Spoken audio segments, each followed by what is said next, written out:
con la que acabamos de alabar al Señor, hablaba de que la cruz como una carta de amor de parte de Dios para nosotros. Y hablaba de que siempre podemos encontrar en Dios el perdón y siempre podemos terminar en la casa de Dios. Siempre podemos terminar cobijados bajo sus alas, bajo su protección, bajo su cuidado, a pesar que podemos fallar muchas veces en la vida. Y así es. Así es. Por eso el título para el mensaje esta mañana tiene que ver con De vuelta a Dios. Porque solemos alejarnos muchas veces de Dios, solemos ir en contra muchas veces de sus propósitos, de su voluntad, y sufrimos las consecuencias. Pero Dios nos trae otra vez hacia Él. No nos desecha. Nos llama otra vez a reconciliarnos y nos muestra una vez más su misericordia y su gracia para nuestras vidas. Eso es lo que yo puedo ver en este capítulo 2 del libro de Jonás. Recordarán ustedes que la semana pasada hablábamos sobre el llamado de Dios a este hombre para que sea su instrumento en ir a un pueblo que estaba andando mal y cuyas acciones habían llegado a colmar la paciencia de Dios, de tal manera que Dios iba a destruir este pueblo si este pueblo no se arrepentía de sus pecados, y manda a este hombre o le llama a este hombre para ir a ese lugar para anunciar su juicio a esta nación. Así que miren lo que Dios le dice a Jonás en el capítulo 1, verso 2. Dios le dice a Jonás: levántate y ve a Nínive, aquella gran ciudad, y pregona contra ella, porque ha subido su maldad delante de mí. Esa es la orden de Dios, esa fue la orden que Dios le dio a su profeta, la orden que Dios le dio a su siervo. Sin embargo, Jonás hace todo lo contrario. Jonás intenta huir de la presencia de Dios, ignorando la orden que Dios le dio. Ahora, la actitud de Jonás provocó la disciplina de Dios para su siervo.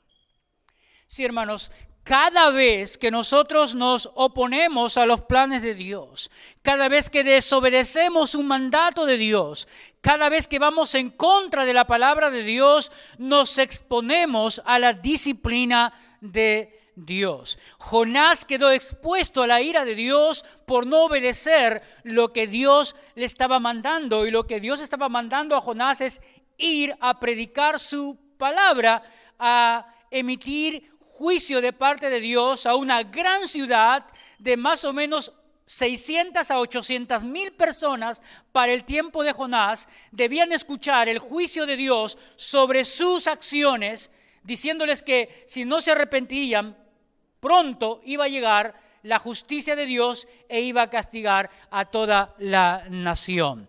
Jonás, lejos de obedecer a Dios, lo que hizo es ponerse en contra de lo que Dios había determinado.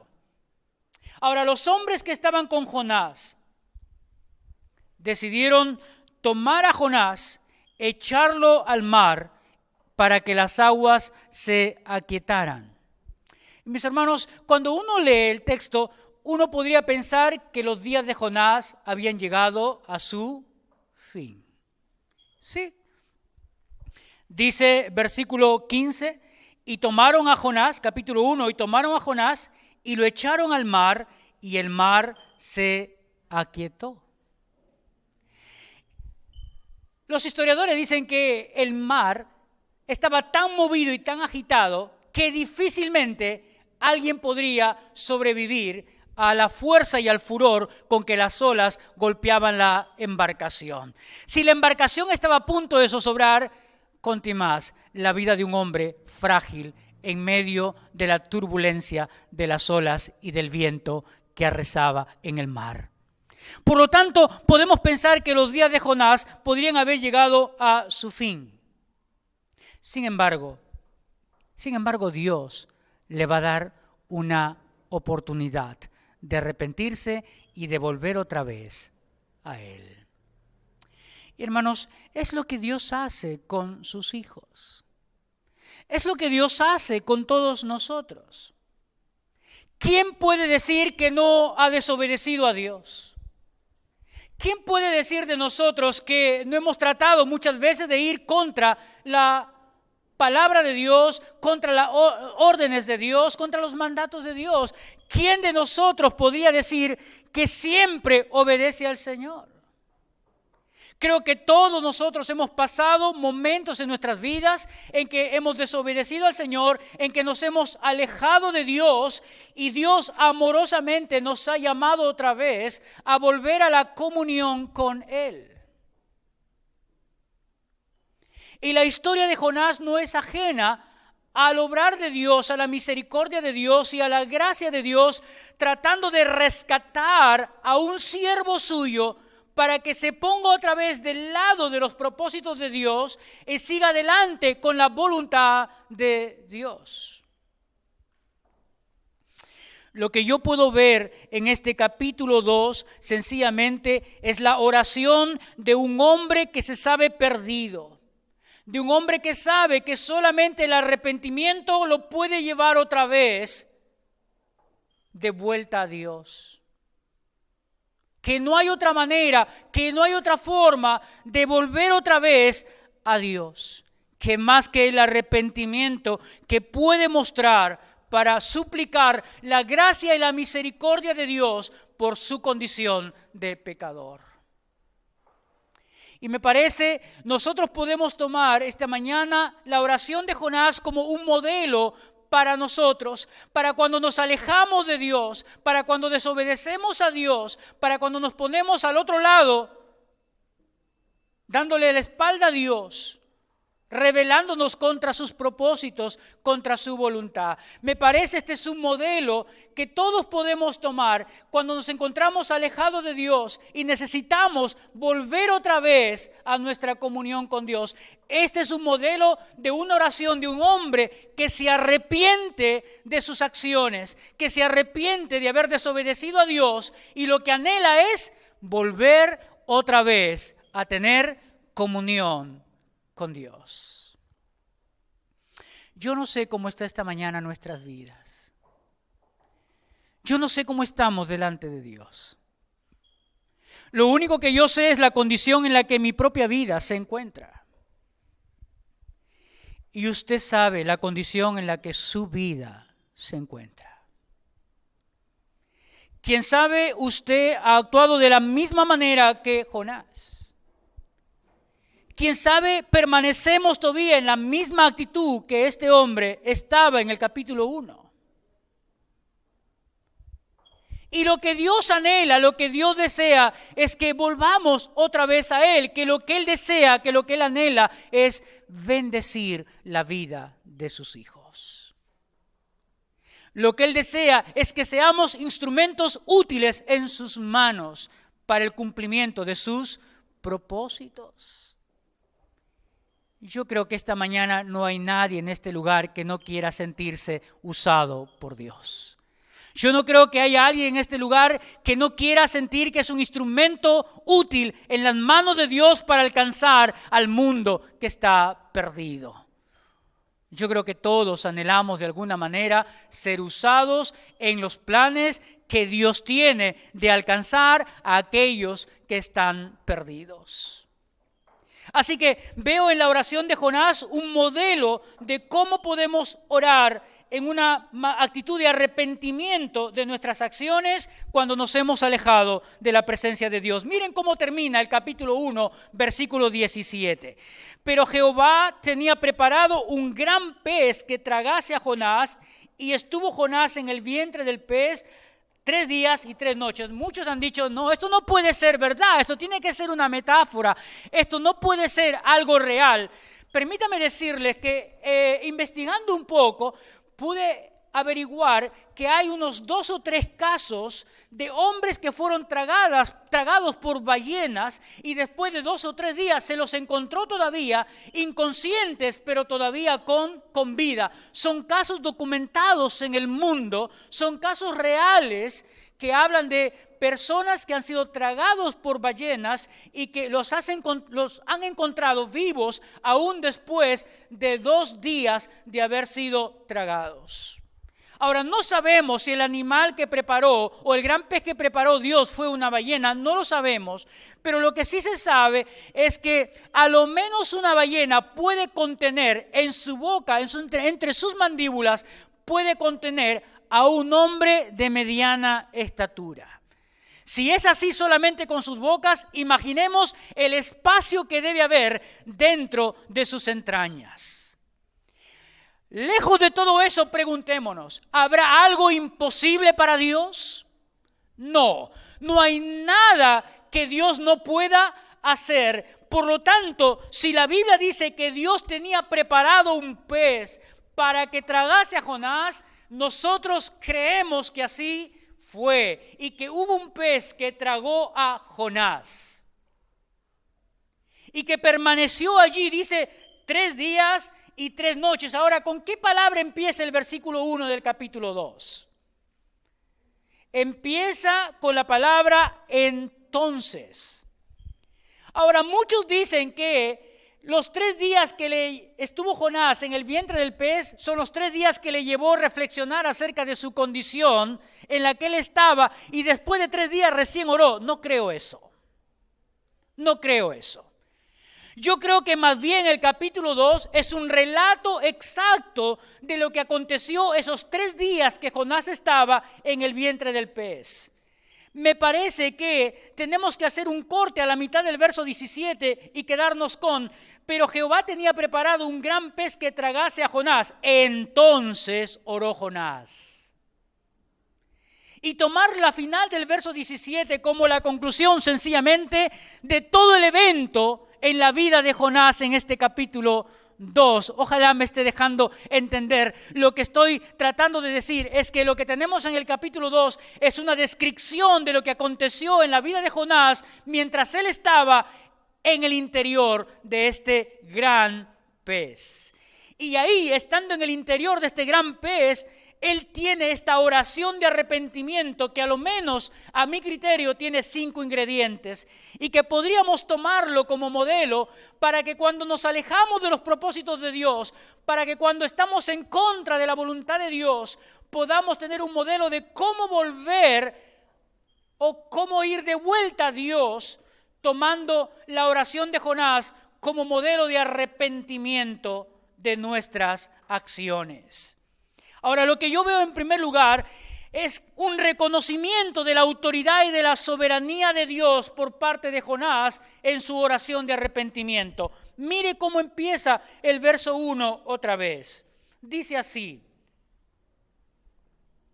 entonces oró Jonás a Jehová su Dios. Pero si el capítulo 1 lo que nos dice es que Jonás lo que hizo es huir de Dios. Lo que él quiso es estar lejos de la presencia de Dios. Lo que él quiso estar es lejos de la voluntad de Dios, lejos de los propósitos de Dios. Pero ahora vemos algo totalmente distinto en Jonás, porque en el capítulo 1 lo que vemos es un desconocimiento de la autoridad de Dios, es un desconocimiento de los propósitos de Dios, es un desconocimiento de la autoridad y de la soberanía de Dios por parte de Jonás. Jonás no se sometió a lo que Dios quiso. Dios le dijo: levántate, ve a Nínive y predica la palabra. Lo que hizo Jonás es levantarse, tomar un barco e irse al otro lado de donde estaba Nínive. En sí era un desconocimiento, era ir contra los propósitos de Dios, era ir contra la soberanía de Dios, era ir contra la voluntad de Dios. Pero ahora la palabra dice que él oró a Jehová su Dios. Hay un reconocimiento de la autoridad y de la soberanía de Dios. ¿Sabe a quién me hace recordar? Me hace recordar a la oración del hijo pródigo. El hijo pródigo no dice que volviendo en sí oró a su padre. Aquí está como Jonás volviendo en sí. El profeta tomando conciencia de quién es Dios, reconociendo que no podemos huir de la presencia de Dios.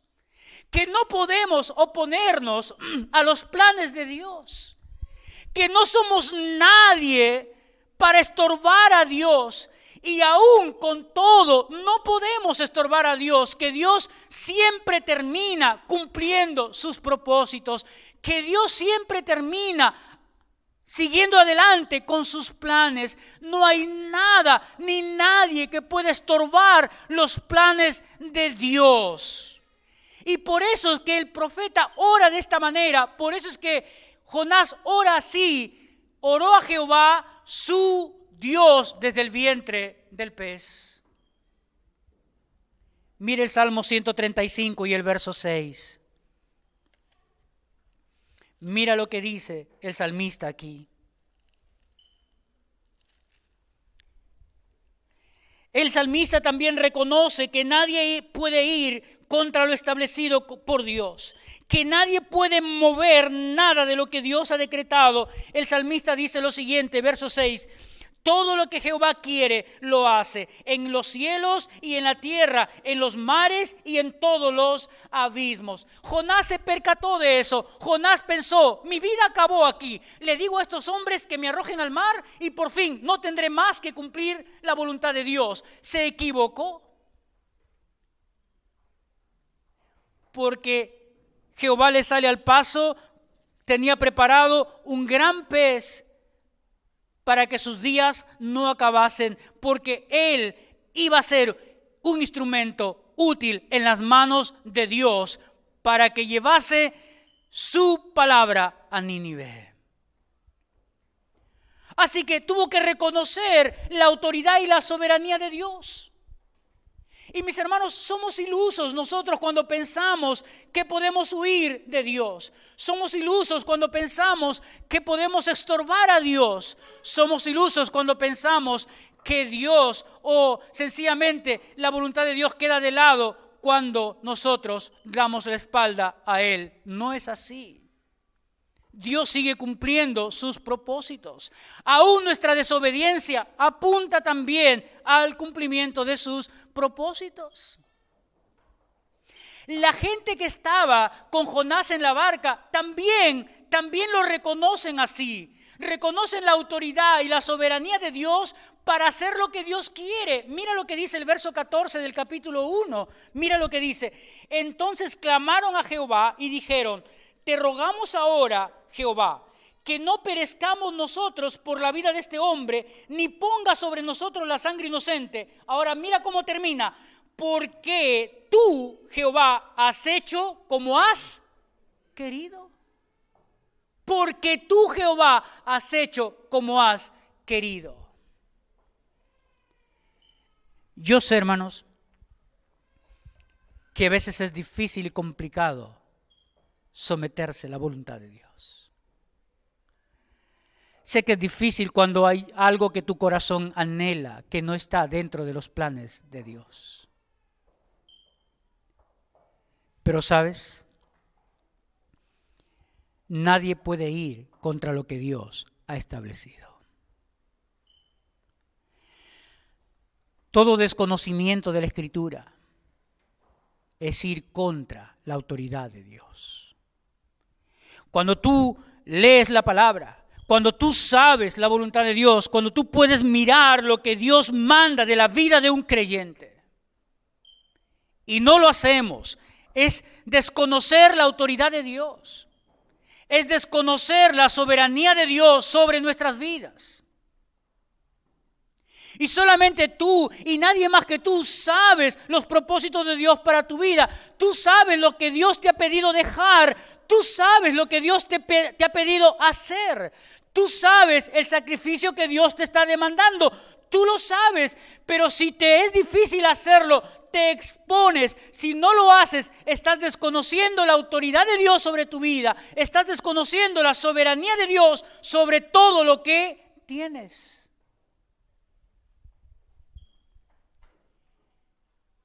Y créeme, hermano,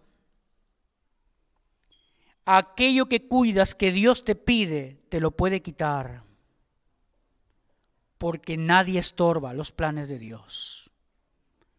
Porque nadie puede estorbar los propósitos de Dios.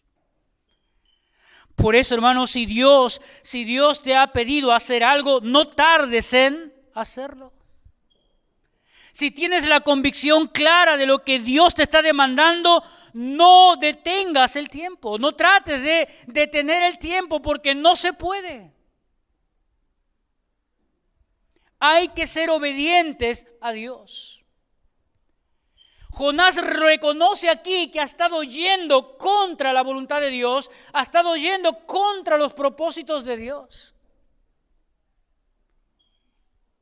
Y él sabe que es inútil ir contra Dios. Sabe que no tenemos ni la fuerza ni la capacidad para ir contra el Creador de todas las cosas. Por lo tanto, haríamos bien en nuestra condición reconocer la autoridad y la soberanía de Dios, y que nuestra condición actual, quién sabe, estamos en pecado, y el pecado es desconocer la autoridad, desconocer la soberanía de Dios. Y lo que Dios dice, vuelve a mí, vuelve a mí. Así que aquí tenemos este ingrediente en la oración de arrepentimiento de Jonás, este ingrediente de reconocer la autoridad y la soberanía de Dios. Así que toda acción que va en contra de lo que Dios ha establecido, de lo que Dios me está demandando a mí particularmente de mi vida, en cuanto a su obra, en cuanto a mi vida cristiana, el ir en contra de lo que Dios me está demandando y en contra de su palabra, es desconocer su autoridad, es desconocer su soberanía sobre mi propia vida. Pero eso nomás no vemos en la oración de arrepentimiento de Jonás. Mire lo que dice el versículo 2. Aquí también en el verso 2 hay un reconocimiento de la condición en la que él se encuentra, de la condición de pecado en la que se encontraba su vida. Mira cómo dice él, y dijo: invoqué en mi angustia a Jehová y él me oyó. Desde el seno del Seol clamé y mi voz oíste. Lo que estamos viendo aquí es que el profeta describe su condición como de angustia, como si viera que su vida físicamente hablando se le acaba.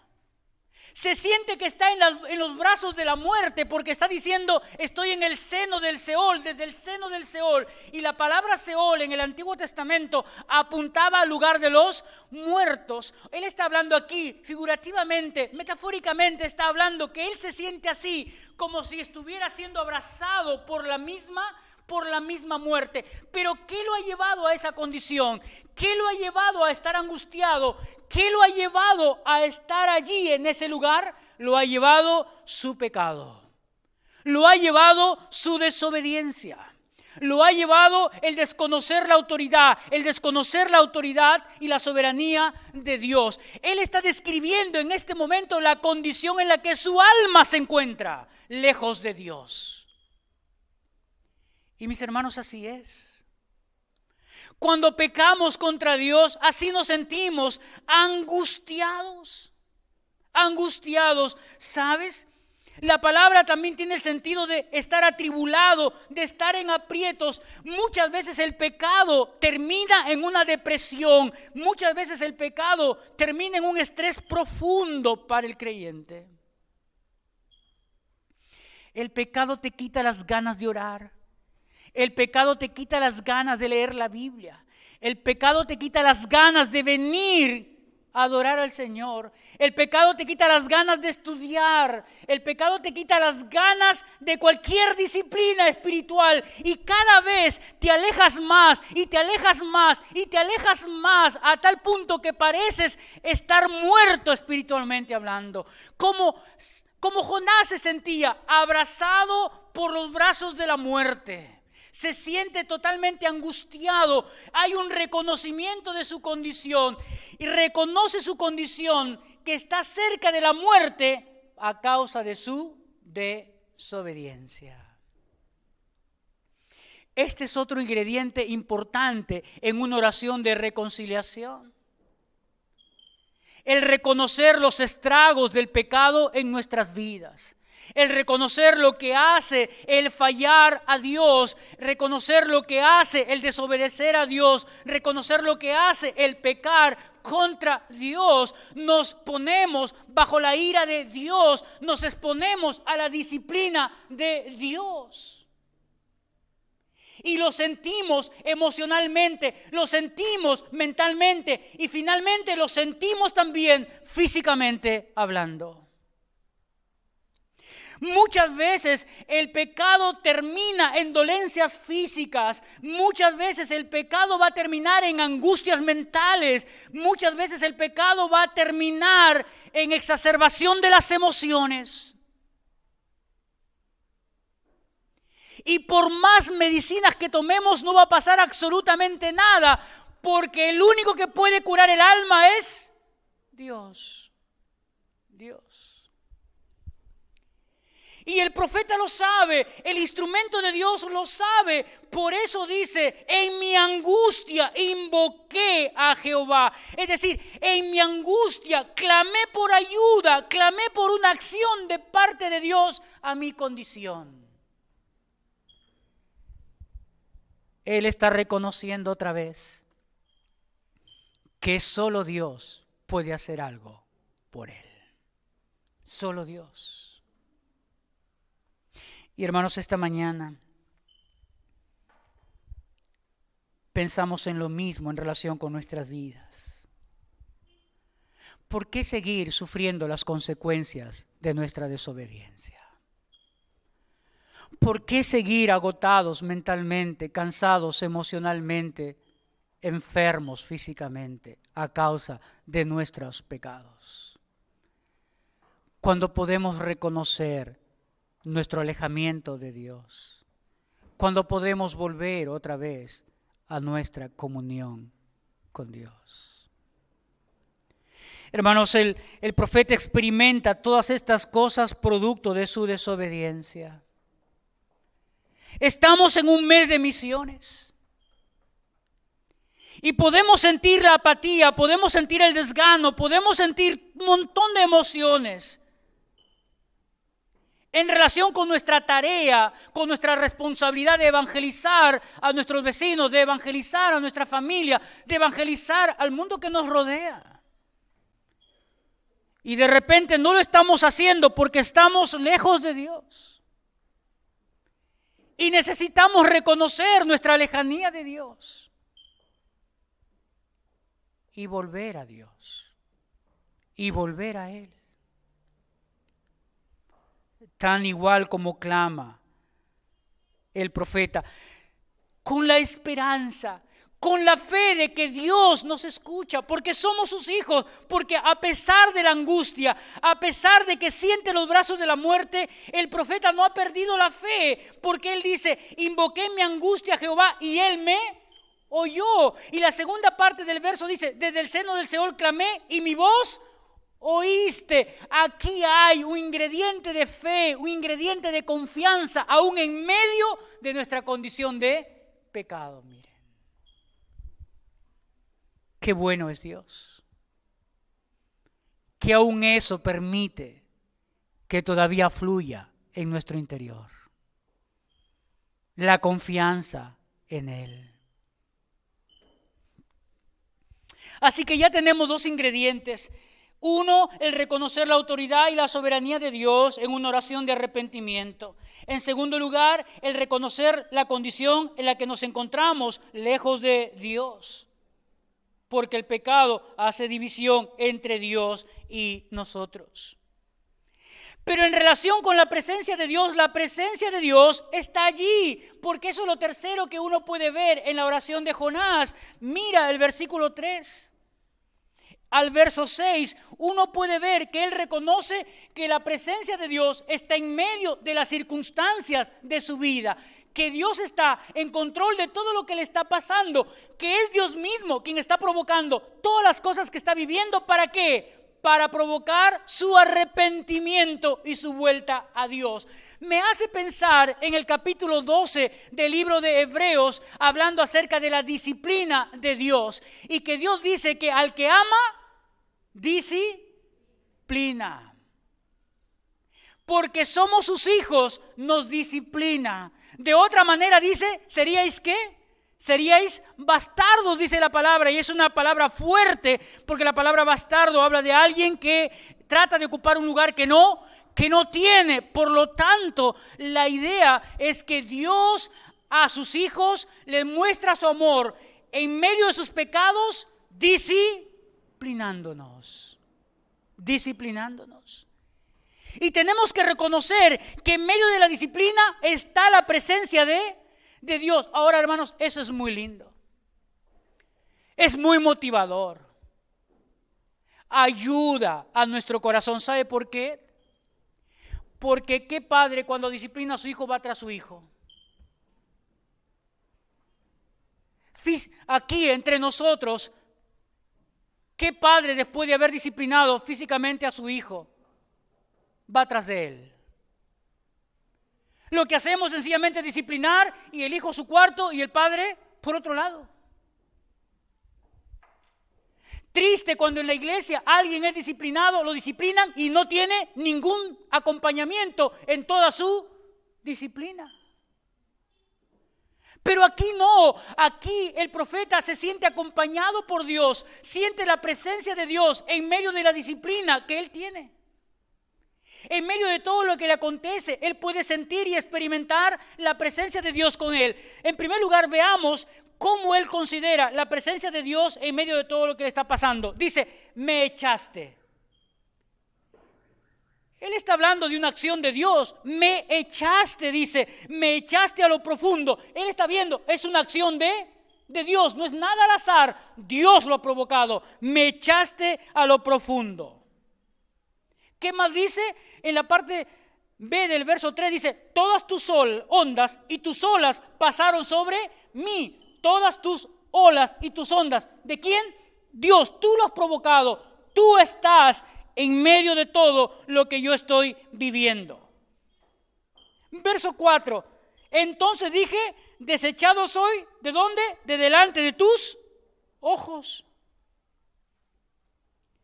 Verso 5. Las aguas me rodearon hasta el alma, rodéame el abismo, el alga se enredó en mi cabeza. Él siente que todo lo que está a su alrededor confabula en contra suya. Hace mucho más de pesar lo que está aconteciendo en su vida. Ahonda más su tristeza. Ahonda más su tragedia. Pero lo que está buscando Dios es quebrantar su corazón. Lo que está buscando Dios es una vuelta a Él. Verso 6, descendí a los cimientos de los montes, la tierra echó sus cerrojos sobre mí para siempre. Es decir, lo que el profeta ve es que no hay salida de lo que Dios ha mandado. No hay cómo salir de lo que Dios ha determinado. Y saben, me hace pensar que cuando somos disciplinados, el único que puede levantar la disciplina de nuestras vidas es Dios. Podemos patalear, podemos hacer todo lo que querramos, pero si Dios no decide levantar su mano de nuestras vidas, nadie la puede levantar. Nadie. ¿Hasta cuándo? Hasta que Dios ha cumplido sus propósitos en la disciplina para nuestras vidas. Hasta ese momento.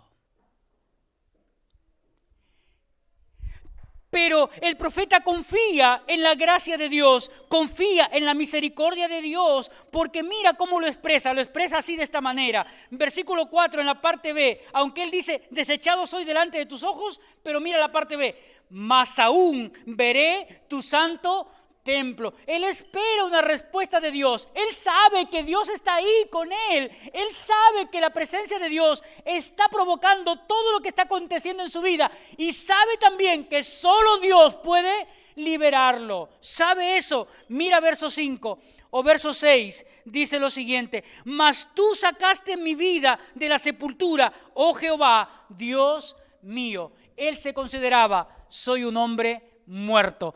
Pero Dios puede. Es el único que puede.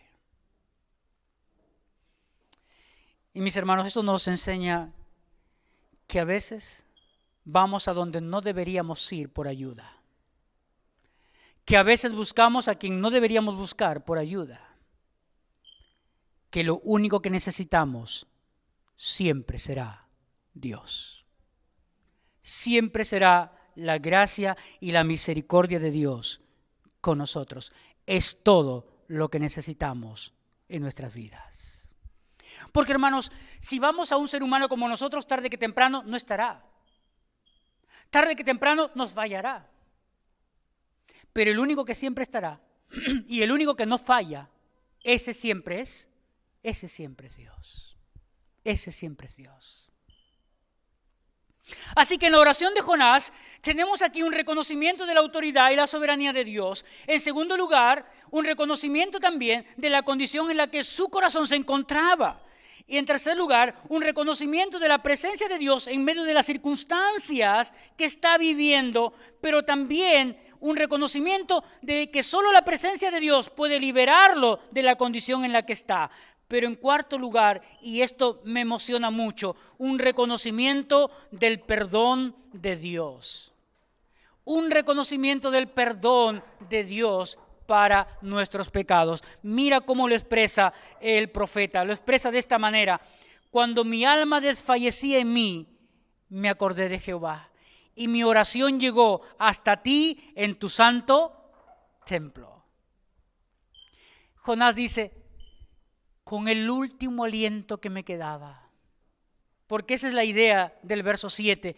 Cuando mi alma ya desfallecía, a punto de perder sentido, a punto de desmayarse, dice: con el aliento que me quedaba, me acordé de Jehová. ¿Y cómo expresa que ha vuelto su comunión con Él? Porque dice que su oración llegó a su santo templo. ¿Y dónde estaba? Para el contexto del Antiguo Testamento, ¿quién habitaba en el templo? La presencia de Dios. Por lo tanto, lo que nos está diciendo en otras palabras el profeta es que él ahora percibe que Dios ha perdonado su falta, que Dios ha perdonado su pecado y que lo ha vuelto otra vez a su comunión con Él, que ha restaurado su comunión con Él, que puede él verse, aún estando allí, ve el futuro y dice: estaré en tu santo templo, allí pagaré mis votos, dice más tarde el profeta. Por lo tanto, aquí uno puede ver el perdón de Dios para su siervo. Mi oración llegó hasta ti en tu santo templo. Hermanos, qué paz se siente en el alma cuando uno se sabe perdonado por Dios. Qué lindo se siente que cuando puedes abrir tus labios y dirigirte a Dios, puedes saber con toda certeza de que tus palabras están siendo oídas por Él. Qué tranquilidad al alma el saberse reconciliado con Dios. ¿Por qué seguir alejado de Dios? ¿Por qué seguir de espaldas a Dios?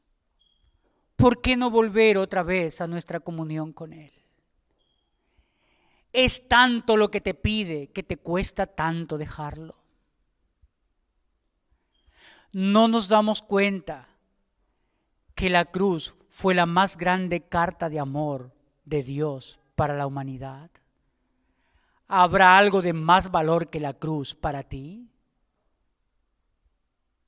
No hay nada de más valor que la cruz. Por lo tanto, ven y disfruta del perdón de Dios y volvamos otra vez a nuestra comunión con Él. Ponernos al lado de sus propósitos, sujetos a su voluntad, para ser los instrumentos que Dios espera de nosotros, alcanzando al mundo que no le conoce, siendo de buen testimonio para otros. Mira el verso 8, el testimonio que da Jonás. Dice, los que siguen vanidades ilusorias, su misericordia abandona. Es decir, aquellos que transgredimos la palabra de Dios, aquellos que pecamos contra Dios, nos alejamos de su misericordia, nos alejamos de sus bendiciones, nos alejamos de la bondad de Dios. El profeta está diciendo, cualquier otra cosa que tú elijas aparte de ir al lado de Dios, aparte de la obediencia de Dios, es como desechar, desestimar la misericordia, desestimar la bendición de Dios sobre nuestras vidas. Es lo que está diciendo el profeta. Y sabes, es interesante la palabra vanidades ilusorias, porque está diciendo que lo que solemos a veces escoger son cosas sin sentido y sin ningún valor, sin ninguna trascendencia para la vida.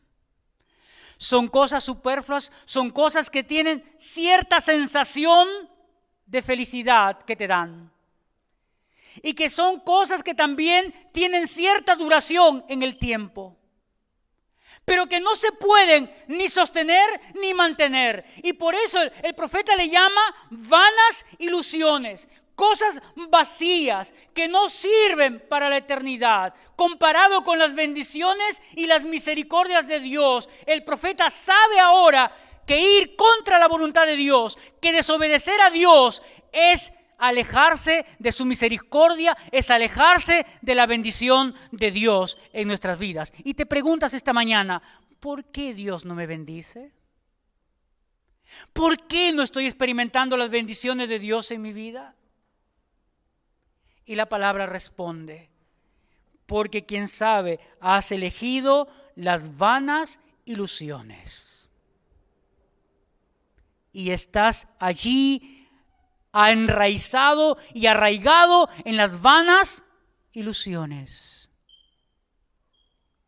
Y estás perdiéndote las bendiciones de Dios. Estás perdiéndote las misericordias de Dios. Por último, el profeta termina reconociendo el poder de Dios. Mira estos ingredientes en su oración: autoridad y soberanía, reconocimiento de la condición de pecado en la que se encontraba, reconocimiento de la presencia de Dios acompañándole en todas sus circunstancias, reconocimiento del perdón de Dios, y termina su oración reconociendo el poder de Dios. Versículos 9 y 10. Mas yo con voz de alabanza te ofreceré sacrificios, pagaré lo que prometí, la salvación es de Jehová. Y mandó Jehová al pez y vomitó a Jonás en tierra. La idea aquí del verso 9 y 10 es sencillamente que Jonás reconoció que solo Dios trae salvación, que solo Dios puede sacarnos de la condición en la que nos encontramos, que solo Dios hace lo que quiere y lo que desea. Él no es nadie para hacer acepción de personas. Él no es nadie para ver a quién le predica y a quién no le predica. Él reconoce que la salvación es de Dios. ¿Y sabes? Reconoce el poder de Dios también, porque cuando Él dice, mas yo con voz de alabanza te ofreceré sacrificios, pagaré lo que te prometí, lo que está diciendo es, Señor, no hay nada que yo pueda hacer contra ti. Me pongo a tu lado, yo voy a Nínive, yo predico tu palabra. Yo voy a Nínive, yo me levanto, yo voy, predico tu palabra. Porque no hay nadie que puede oponerse a tu salvación. No hay nadie que puede oponerse cuando tú quieres liberar a alguien.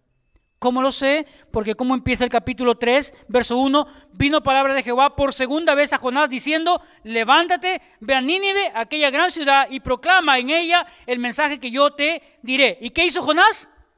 Se levantó y ¿a dónde esta vez? A Nínive. A Nínive.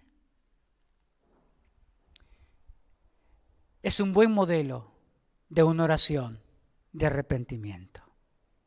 Es un buen modelo para tomar si es que nuestras vidas están lejos de Dios. si estás huyendo de los planes de Dios, si estás huyendo de los propósitos de Dios, si hay algo que te ha pedido Dios y hasta ahora lo retienes y no quieres soltarlo. Recuerda que nadie puede ir contra los planes de Dios. Vamos a orar. Padre, te damos muchísimas gracias. Señor, esta palabra nos desafía. Tu palabra nos desafía, Señor. Nos muestra el camino a tomar si hemos pecado contra ti. Si hemos abandonado tus deseos. Si pensamos ilusamente alejarnos de tu presencia. Podemos sentirnos así. Podemos experimentar la frialdad. Pero eso no quiere decir que tú no estás allí. Padre, perdónanos. Porque vez tras vez, Señor, pecamos. Vez tras vez desobedecemos. Vez tras vez, Señor, nos ponemos en contra de tus propósitos. La verdad es que nada detiene, Señor, lo que tú quieres hacer. Y solo nos lastimamos a nosotros mismos. Y solo nos dañamos nosotros, Señor. Por eso, Padre, esta mañana, como iglesia, te pedimos perdón. Quién sabe, Señor, no estamos obedeciendo, Señor, tu mandato de hacer discípulos, de ir por todas las naciones, de abrir nuestros labios y compartir tu palabra. Y por eso, Señor, a veces hay una falta de compromiso, de sequedad, de vacío espiritual que se muestra muchas veces, Señor, en nuestra actitud a la hora de adorarte. Perdónanos, Señor. Como dice tu palabra, vuélvenos el gozo de nuestra salvación. Y permítenos otra vez experimentar el fuego de tu amor y de tu Espíritu Santo, impulsándonos a ir hacia afuera compartiendo tu palabra. Señor, si hay hermanos que están lejos de ti, que han fallado, Señor, Padre, restáuralos. Reconcílialos contigo, Señor. Llévalos, Señor, a tal condición de que sean capaces de abrir sus labios y de pedir perdón y de volver otra vez al camino. Por favor, Señor. Y por el mundo que está perdido, Señor, permítenos mostrar, Señor, compasión, abriendo nuestros labios para compartir tu palabra. Señor, muchas gracias por darnos este tiempo, Señor, a la luz de la vida de Jonás, tener un modelo, Señor, de cómo volver a ti cuando fallamos, cuando nos alejamos de tu voluntad, Señor. Padre, en el nombre de Jesús te damos muchísimas gracias. Amén. Amén.